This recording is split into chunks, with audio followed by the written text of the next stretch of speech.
एक शांत वन के बीचों बीच, जहां पेड़ों की पत्तियों से छनकर आती धूप धरती पर सुनहरे चित्र बनाती थी, वहीं एक छोटा सा आश्रम था। उस आश्रम में एक युवा शिष्य रहता था, जिसका नाम आनंद था। आनंद का मन बहुत चंचल था। वह पहुंच हर दिन ध्यान करने बैठता, लेकिन कुछ ही पलों में उसके विचार इधर उधर भटकने लगते। कभी उसे अपने भविष्य की चिंता सताती, कभी अतीत की गलतियां उसे परेशान करती, और कभी छोटी छोटी इच्छाएं उसे विचलित कर देती।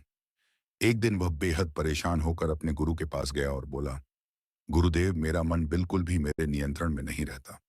मैं ध्यान करना चाहता हूँ, फोकस बढ़ाना चाहता हूँ, लेकिन मेरा मन हर पल भटक जाता है। कृपया मुझे कोई उपाय बताइए। गुरु मुस्कुराए और बोले, आज तुम मेरे साथ वन में चलो। दोनों धीरे धीरे चलते हुए वन के गहरे हिस्से में पहुंचे। वहां एक नदी बह रही थी। उसका पानी साफ और शांत था, लेकिन बीच बीच में तेज धाराएं भी दिख रही थीं।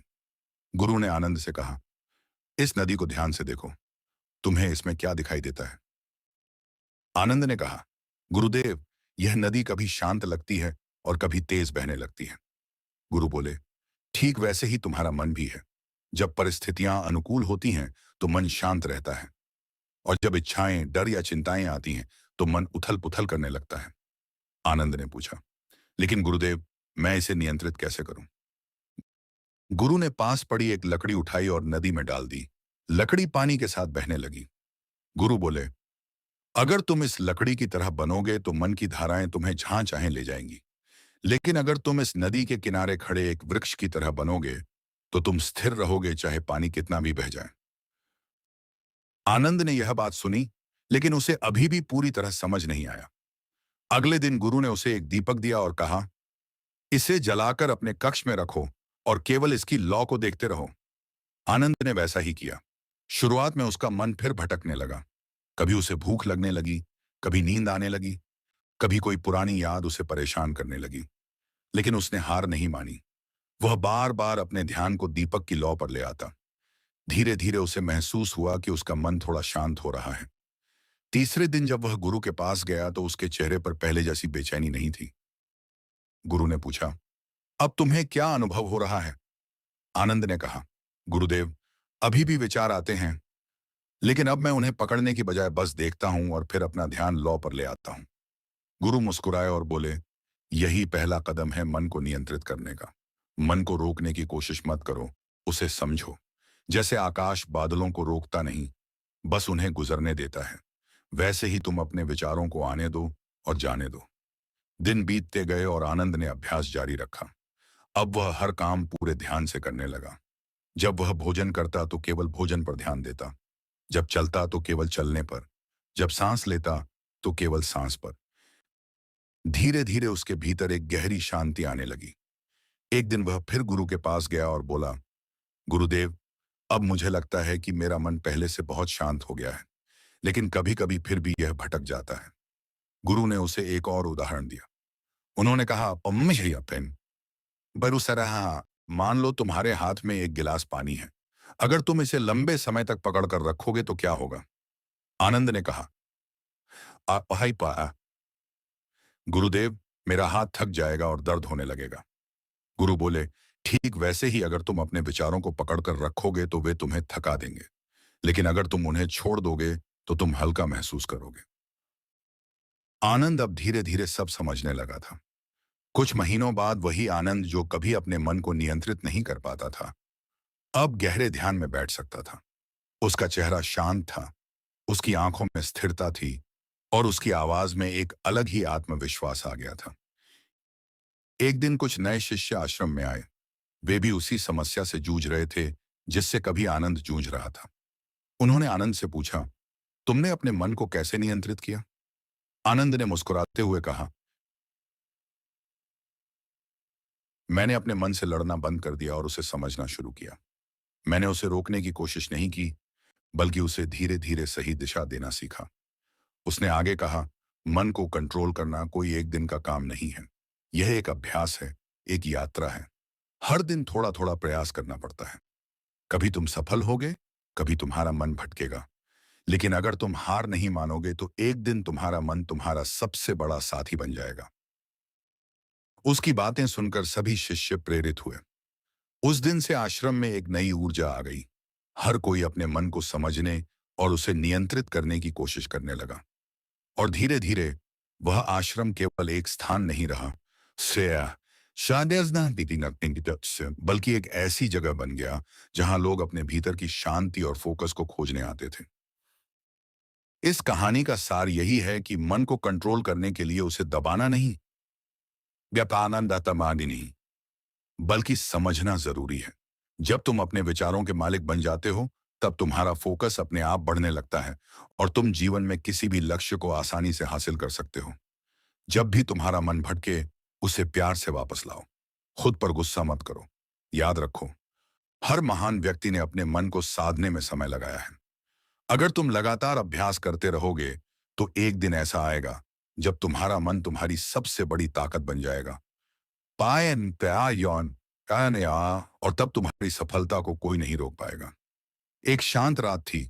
आकाश में चांद अपनी ठंडी रोशनी बिखेर रहा था और जंगल के बीचों बीच एक विशाल पीपल का पेड़ खड़ा था, जिसके नीचे एक साधु गहरी ध्यान अवस्था में बैठे थे। उनकी सांसें धीमी थीं और चेहरा इतना शांत मानो भीतर कोई तूफान कभी आया ही न हो। पास ही एक छोटा सा गांव था, जहां एक युवक रहता था जिसका नाम आरव था। आरव का मन बहुत बेचैन रहता था। वह कुछ भी करता तो उसका ध्यान कुछ ही देर में भटक जाता। कभी वह पढ़ाई करने बैठता तो कुछ ही समय बाद खिड़की से बाहर देखने लगता। कभी वह कोई काम शुरू करता तो बीच में ही छोड़ देता। उसके माता पिता भी उसकी इस आदत से परेशान थे और आरव खुद भी इस बात को लेकर दुखी था कि वह अपनी जिंदगी में कुछ बड़ा करना चाहता है, लेकिन उसका मन ही उसका साथ नहीं दे रहा। एक दिन गांव में खबर फैली कि एक महान संत जंगल में आए हैं, जो लोगों को मन की शांति और जीवन का सही मार्ग दिखाते हैं। आरव ने यह सुना तो उसके अंदर एक उम्मीद जगी। उसने सोचा शायद यही वह व्यक्ति हैं जो उसकी समस्या का हल दे सकते हैं। अगले ही दिन सुबह होते ही वह उस पीपल के पेड़ के पास पहुंच गया। वहां पहुंचकर उसने देखा कि संत अभी भी ध्यान में लीन हैं। आरव ने कुछ देर इंतजार किया और जब संत ने अपनी आंखें खोली तो उनकी नजर सीधी आरव पर पड़ी। उस नजर में इतनी करुणा और समझ थी कि आरव खुद को रोक नहीं पाया और उनके चरणों में गिर पड़ा। आरव ने कहा, गुरुदेव, मेरा मन बहुत चंचल है। मैं कुछ भी करता हूं तो मेरा ध्यान टिकता ही नहीं। मैं अपनी जिंदगी में कुछ बड़ा करना चाहता हूं, लेकिन मेरा मन ही मेरा दुश्मन बन गया है। कृपया मेरी मदद कीजिए।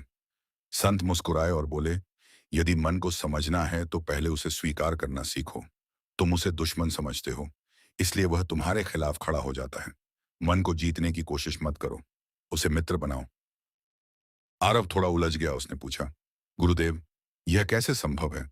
जब मेरा मन ही मेरी बात नहीं मानता तो मैं उसे मित्र कैसे बना सकता हूं? संत ने पास रखे एक छोटे से दीपक की ओर इशारा किया और बोले, इस दीपक को देखो। जब हवा तेज होती है तो इसकी लौ डगमगाने लगती है, लेकिन अगर तुम हवा को रोक नहीं सकते तो क्या तुम दीपक को स्थिर नहीं रख सकते? आरव ने ध्यान से देखा और बोला, हाँ गुरुदेव, यदि मैं दीपक को किसी सुरक्षित स्थान पर रख दूं तो वह स्थिर रह सकता है। संत ने कहा, ठीक वैसे ही तुम्हारा मन है। दुनिया की हवाएं यानी परिस्थितियां हमेशा बदलती रहेंगी, लेकिन अगर तुम अपने मन को स्थिर रखने की कला सीख लो तो कोई भी परिस्थिति तुम्हें डगमगा नहीं सकती। आरव अब ध्यान से सुन रहा था। उसकी आंखों में एक नई चमक आ गई थी। संत ने कहा, मैं तुम्हें एक कहानी सुनाता हूं। एक बार एक बंदर था जो बहुत चंचल था। वह एक डाल से दूसरी डाल पर कूदता रहता था। उसे कभी शांति नहीं मिलती थी। एक दिन उसने सोचा कि मैं इस बेचैनी से कैसे मुक्त हो सकता हूं। तभी उसे एक साधु मिला। साधु ने उसे एक रस्सी दी और कहा, इस रस्सी को अपने पैर में बांध लो और एक पेड़ से बांध दो। बंदर ने वैसा ही किया, लेकिन कुछ ही देर में वह परेशान हो गया, क्योंकि अब वह कूद नहीं पा रहा था। उसने रस्सी खोल दी और फिर से इधर उधर कूदने लगा, लेकिन अब उसे समझ आ गया था कि उसकी बेचैनी उसकी आजादी नहीं, बल्कि उसकी कमजोरी है। संत ने आरव की ओर देखा और कहा, तुम्हारा मन भी उसी बंदर की तरह है। वह हर समय इधर उधर भागता रहता है, लेकिन जब तुम उसे थोड़ी देर के लिए रोकते हो तो वह तुम्हें परेशान करता है। इसलिए तुम उसे फिर से आजाद छोड़ देते हो। लेकिन अगर तुम धैर्य रखो तो वही मन धीरे धीरे शांत हो सकता है। आरव ने पूछा, गुरुदेव, मैं यह धैर्य कैसे लाऊं? संत ने कहा, धैर्य कोई चीज नहीं जो बाहर से लाई जाए, यह तुम्हारे अंदर ही है। तुम्हें बस उसे पहचानना है। हर दिन कुछ समय अपने मन को देखने में बिताओ। उसे रोको मत, बस देखो कि वह कहाँ जा रहा है। आरव ने उसी दिन से अभ्यास शुरू कर दिया। वह हर सुबह उस पीपल के पेड़ के नीचे बैठता और अपनी आंखें बंद करके अपने विचारों को देखने की कोशिश करता। शुरू में उसका मन और भी ज्यादा भटकने लगा। कभी उसे पुराने किस्से याद आते, कभी भविष्य की चिंता उसे घेर लेती, लेकिन उसने हार नहीं मानी। दिन बीतते गए और धीरे धीरे उसने महसूस किया कि उसका मन अब पहले जितना बेचैन नहीं रहा। वह अब अपने विचारों को पहचानने लगा था, और जब भी उसका ध्यान भटकता, वह उसे धीरे से वापस ले आता। एक दिन आरव बहुत खुश होकर संत के पास आया और बोला, गुरुदेव, अब मुझे लगता है कि मैं अपने मन को थोड़ा बहुत समझने लगा हूं, लेकिन अभी भी कभी कभी मैं अपने फोकस को खो देता हूं। संत ने मुस्कुराते हुए कहा, यह बहुत स्वाभाविक है। मन को पूरी तरह से नियंत्रित करना कोई आसान काम नहीं है। यह एक यात्रा है जिसमें हर दिन थोड़ा थोड़ा आगे बढ़ना होता है। संत ने फिर एक और उदाहरण दिया। उन्होंने कहा, मान लो तुम्हारे पास एक खेत है। अगर तुम उसमें बीज बोकर उसे छोड़ दोगे तो उसमें खरपतवार उगाएगी, लेकिन अगर तुम रोज उसकी देखभाल करोगे तो उसमें सुंदर फसल उगेगी। ठीक वैसे ही तुम्हारा मन है। अगर तुम उसे यूं ही छोड़ दोगे तो उसमें नकारात्मक विचार उगने लगेंगे, लेकिन अगर तुम रोज उससे अच्छे विचारों से सींचोगे तो वह तुम्हारा सबसे बड़ा साथी बन जाएगा। आरव अब पूरी तरह बदल चुका था। उसने अपने जीवन में अनुशासन लाना शुरू कर दिया। वह अपने काम को पूरे ध्यान से करने लगा, चाहे वह पढ़ाई हो या कोई छोटा सा काम।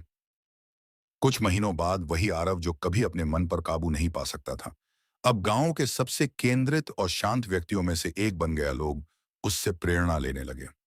एक दिन वह संत के पास गया और बोला, गुरुदेव, आपने मेरी जिंदगी बदल दी। अब मैं समझ गया हूं कि असली शक्ति बाहर नहीं बल्कि हमारे अंदर होती है। संत ने शांत स्वर में कहा, याद रखो, मन को नियंत्रित करना एक दिन का काम नहीं है। यह एक निरंतर अभ्यास है। जब भी तुम्हें लगे कि तुम्हारा मन भटक रहा है तो उसे प्यार से वापस ले आना, उसे डांटना नहीं, समझाना। आरव ने सिर झुकाकर कहा, मैं हमेशा आपकी बातों को याद रखूंगा। उस दिन के बाद आरव ने न केवल अपने जीवन को बदला, बल्कि दूसरों को भी सिखाने लगा कि मन को कैसे शांत रखा जाए और फोकस कैसे बढ़ाया जाए। धीरे धीरे उसका नाम दूर दूर तक फैल गया और लोग उसे एक मार्गदर्शक के रूप में देखने लगे, लेकिन वह हमेशा विनम्र रहा, क्योंकि उसे पता था कि यह सब उस ज्ञान का परिणाम है जो उसे उस शांत संत से मिला था। समय बीतता गया, लेकिन पीपल के पेड़ के नीचे बैठा वह संत हमेशा वहीं रहे। उनकी आंखों में वही शांति और मुस्कान थी जैसे उन्हें पहले दिन देखा था। और शायद यही सबसे बड़ी सीख थी कि सच्ची शांति बाहर की दुनिया में नहीं, बल्कि हमारे अपने मन के भीतर ही छिपी होती है। और जब इंसान अपने मन को समझ लेता है तो वह किसी भी परिस्थिति में अपना फोकस बनाए रख सकता है, क्योंकि तब उसका मन उसका दुश्मन नहीं, बल्कि उसका सबसे बड़ा साथी बन जाता है। बहुत समय पहले की बात है, जब गौतम बुद्ध अपने शिष्यों के साथ एक शांत वन में निवास करते थे। उस वन में हर ओर हरियाली थी, पेड़ों की छाया में ठंडी हवा बहती थी और पक्षियों की मधुर आवाज मन को सुकून देती थी। लेकिन उसी शांत वातावरण के बीच एक शिष्य था जिसका मन बिल्कुल भी शांत नहीं था।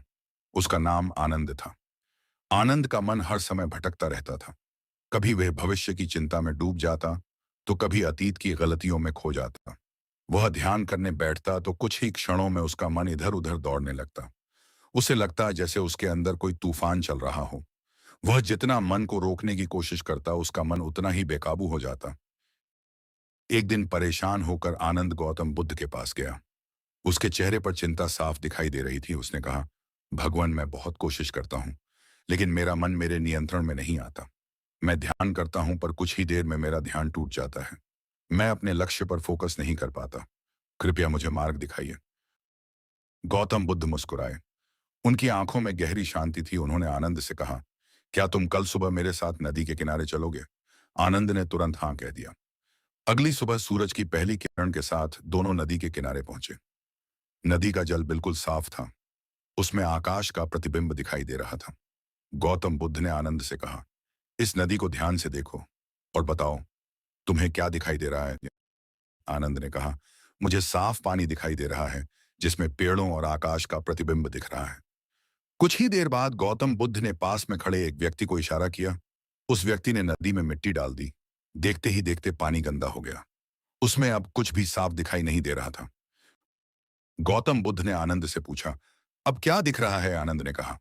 अब पानी गंदा हो गया है, कुछ भी साफ नहीं दिख रहा।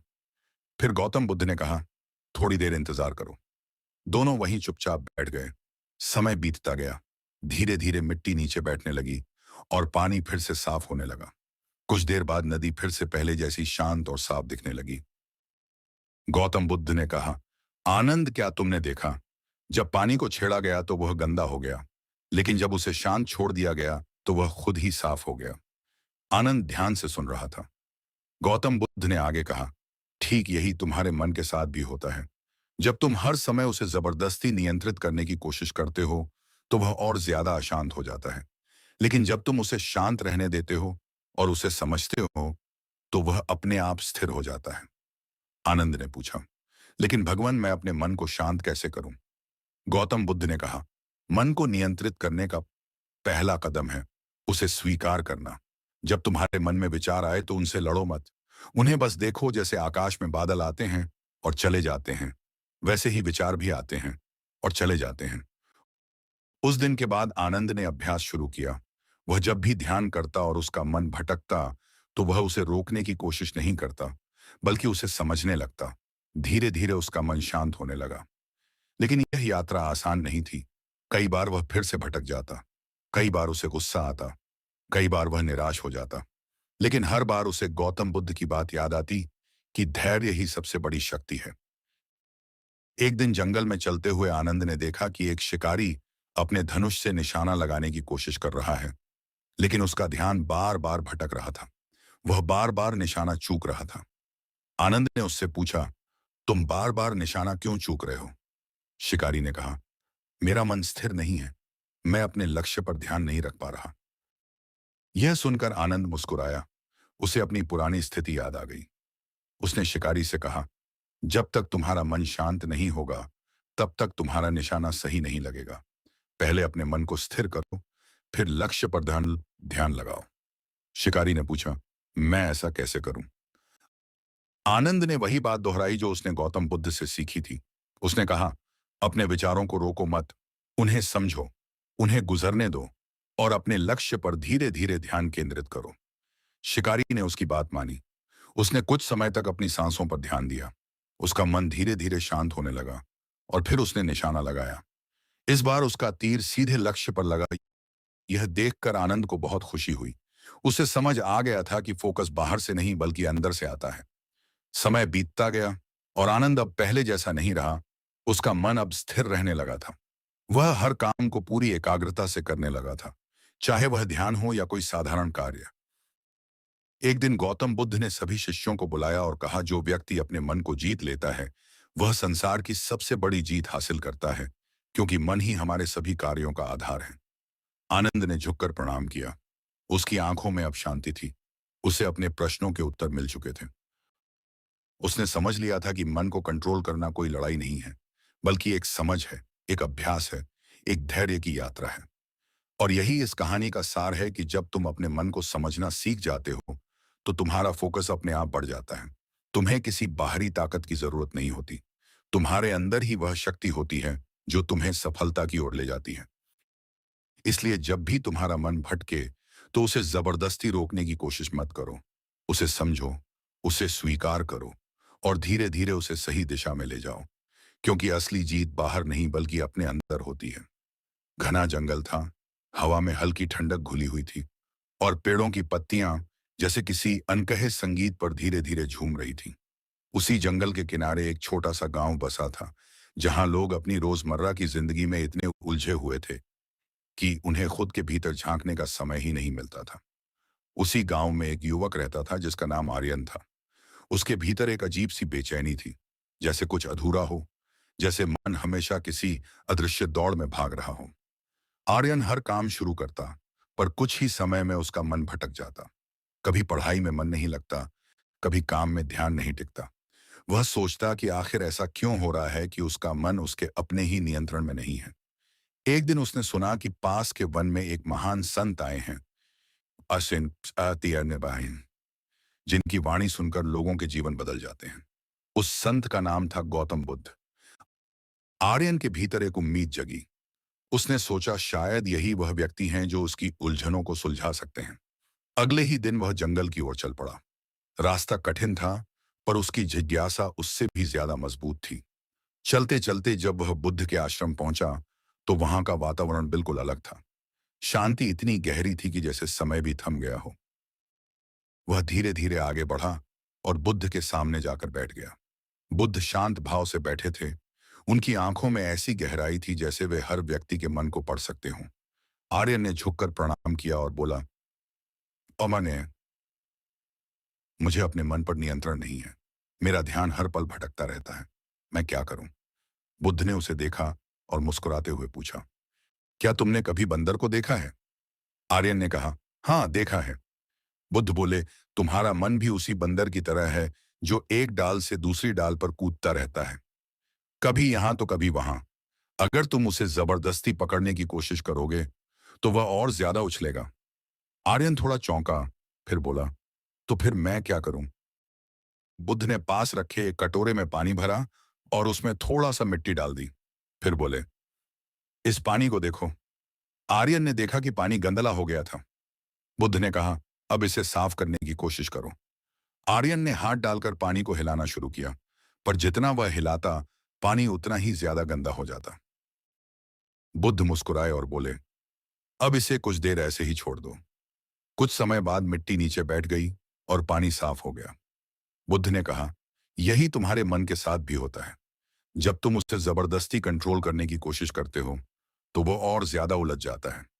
लेकिन जब तुम उसे शांति से देखते हो, बिना किसी जोर के, तो वह अपने आप शांत हो जाता है। आर्यन के मन में जैसे एक दीपक जल उठा। उसे पहली बार समझ आया कि समस्या मन को कंट्रोल करने की नहीं, बल्कि उसे समझने की है। उसने बुद्ध से पूछा, लेकिन मैं फोकस कैसे बढ़ाऊं? बुद्ध ने पास ही एक दीपक जलाया और बोले, इस लॉ को ध्यान से देखो। आर्यन उस लॉ को देखने लगा। शुरुआत में उसका ध्यान बार बार भटक रहा था, कभी हवा की आवाज, कभी पत्तों की सरसराहट। लेकिन धीरे धीरे उसने महसूस किया कि जब वह पूरी तरह उस लॉ पर ध्यान केंद्रित करता है, तो बाकी सब चीजें अपने आप पीछे छूट जाती हैं। बुद्ध बोले, फोकस कोई अलग चीज नहीं है। यह वही स्थिति है जब तुम्हारा मन पूरी तरह वर्तमान में होता है, जब तुम जो कर रहे हो उसमें पूरी तरह डूब जाते हो। आर्यन ने उस दिन से अभ्यास शुरू किया। हर सुबह वह कुछ समय शांत बैठता, अपने विचारों को बिना रोके, बिना जज किए देखता। शुरुआत में उसका मन बहुत भटकता, पर उसने हार नहीं मानी। दिन बीतते गए और धीरे धीरे उसने महसूस किया कि उसका मन अब पहले जैसा उथल पुथल नहीं करता। अब वह जब पढ़ाई करता तो लंबे समय तक ध्यान लगा पाता। जब काम करता तो उसमें पूरी तरह डूब जाता। एक दिन वह फिर बुद्ध के पास गया और बोला, अब मेरा मन पहले से ज्यादा शांत है, लेकिन कभी कभी फिर भी भटक जाता है। बुद्ध ने कहा, मन का भटकना उसकी प्रकृति है, लेकिन अब तुम्हारे पास उसे वापस लाने की शक्ति है। यही असली नियंत्रण है। उन्होंने एक और उदाहरण दिया। बोले, मान लो तुम नदी के किनारे खड़े हो और पानी में पत्ते बहते हुए देख रहे हो। तुम्हारे विचार भी उन पत्तों की तरह हैं। अगर तुम हर पत्ते के पीछे भागोगे तो थक जाओगे, लेकिन अगर तुम किनारे खड़े रहकर सिर्फ उन्हें गुजरते हुए देखो तो तुम शांत रहोगे। आर्यन ने यह बात अपने जीवन में उतार ली। अब वह हर विचार के पीछे नहीं भागता था, वह बस उन्हें आता जाता देखता। समय के साथ वह गांव का सबसे शांत और केंद्रित व्यक्ति बन गया। लोग उससे पूछते कि उसने यह कैसे किया। वह मुस्कुराकर कहता, मैंने अपने मन से लड़ना बंद कर दिया और उसे समझना शुरू किया। धीरे धीरे उसकी यह शांति दूसरों तक भी फैलने लगी। लोग उसके पास आने लगे, अब अपनी समस्याएं बताने लगे, और वह वही सिखाता जो उसने बुद्ध से सीखा था। एक दिन जब वह अकेला बैठा था, उसने महसूस किया कि अब उसका मन बिल्कुल वैसा नहीं रहा जैसा पहले था। अब उसमें स्थिरता थी, गहराई थी, और सबसे बड़ी बात, अब वह उसके नियंत्रण में था। उसे समझ आ गया था कि फोकस कोई ऐसी चीज नहीं है जिसे बाहर से लाया जाए। यह तो हमारे भीतर ही है, बस हमें उसे जगाना होता है। और यह जागरण तब होता है जब हम अपने मन को जबरदस्ती कंट्रोल करने की कोशिश छोड़ देते हैं और उसे प्रेम और धैर्य से समझते हैं। जंगल की वही ठंडी हवा अब भी बह रही थी, पेड़ अब भी झूम रहे थे, शायद, लेकिन आर्यन के भीतर अब एक नई शांति थी। अब वह बाहरी दुनिया से नहीं, अपने भीतर से जुड़ा हुआ था। उसने आंखें बंद की और एक गहरी सांस ली। अब उसे किसी जवाब की तलाश नहीं थी, क्योंकि अब वह खुद ही अपने सवालों का उत्तर बन चुका था। एक घना जंगल था, जहां सुबह की पहली किरणें भी पेड़ों की थी।